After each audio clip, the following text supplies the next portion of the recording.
नमस्कार। कहानी संग्रह में हमारे सभी दर्शकों का हार्दिक स्वागत है। दर्शकों, चतुर्थ मास का पहला माह सावन का पवित्र महीना माना जाता है और यह पवित्र महीना भगवान भोलेनाथ को समर्पित है। आज हम श्रावण माह में प्रतिदिन नियम से सुनी जाने वाली कथा श्रवण करेंगे, जिसे सुनने सुनाने से मनुष्य का सोया भाग्य जाग उठता है, घर में सुख समृद्धि का वास होता है व अन्न धन के भंडार भर जाते हैं। कथा कहानी सुनने से पहले कमेंट में भगवान भोलेनाथ की जय अवश्य लिखें और यदि अभी तक आपने हमारे चैनल को सब्सक्राइब नहीं किया तो सब्सक्राइब करें। वीडियो को शेयर एंड लाइक अवश्य करें। संपूर्ण जानकारी के लिए वीडियो को अंत तक जरूर देखें। कथा कहानी के अनुसार एक गांव में एक बुढ़िया अपने बेटे के साथ रहती थी। दोनों माँ बेटा काम करके अपना भरण पोषण करते थे। जब बुढ़िया ने देखा उसका पुत्र विवाह योग्य हो गया है तो उसके मन में विचार आया कि मुझे अपने पुत्र का विवाह कर देना चाहिए।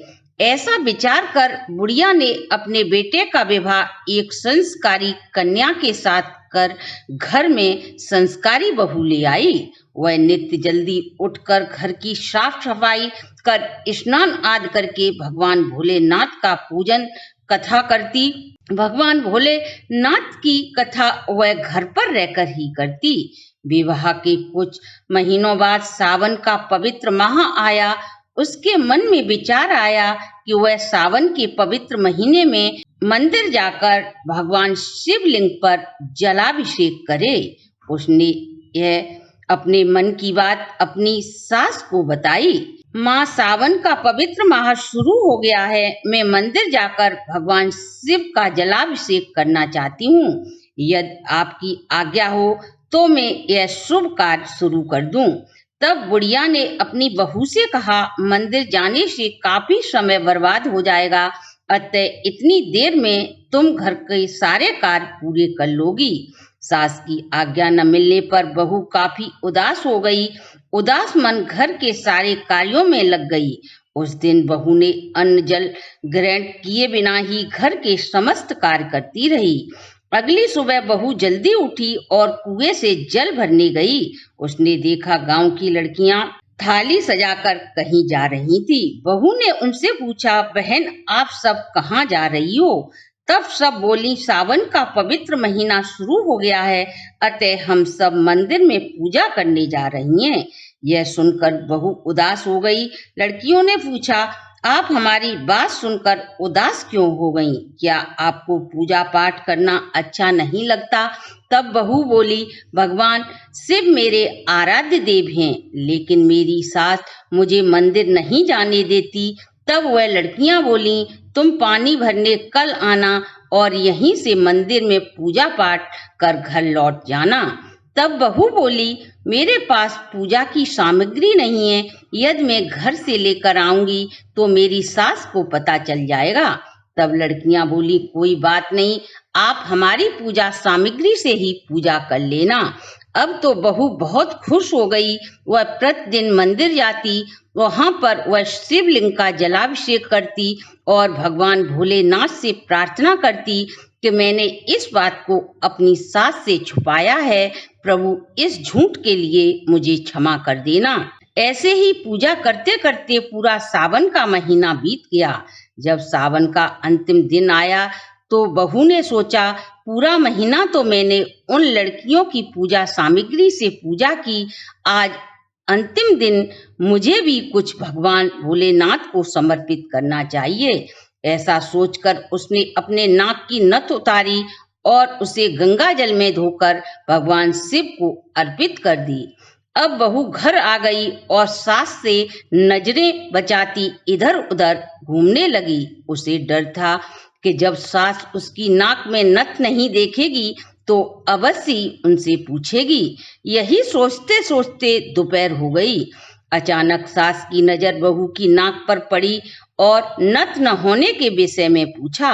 तब बहू बोली, पता नहीं माँ, कहीं गिर गई होगी। तब बुढ़िया बोली, आज तुम कहाँ कहाँ गई थी, वहीं हम जाकर ढूंढ लेंगे। तब बहू बोली, आज मैं सुबह कुएं से पानी भरने गई थी, तब नथ मैं पहने थी, मगर बाद में मैं उपले थापने गई, तभी से कुछ पता नहीं है। सास बोली, चलो वहीं चलकर देखते हैं। जब दोनों वहां गईं और उपले तोड़ने लगीं, तो दोनों के उपले में एक एक नथ निकली। जब सास बोली, नथ तो एक थी, मगर ये दो कैसे हो गईं? अब तो सास जो भी उपला तोड़ती उसी में नथ निकल आती। तब सास ने बहू से पूछा, क्या माजरा है, सच सच बता।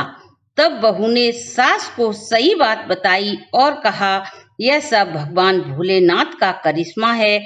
आज मैंने श्रावण माह के आखिरी दिन एक नथ भगवान को अर्पित की थी। उन्होंने मुझे 100 गुनी देकर मेरा मान बढ़ाया है।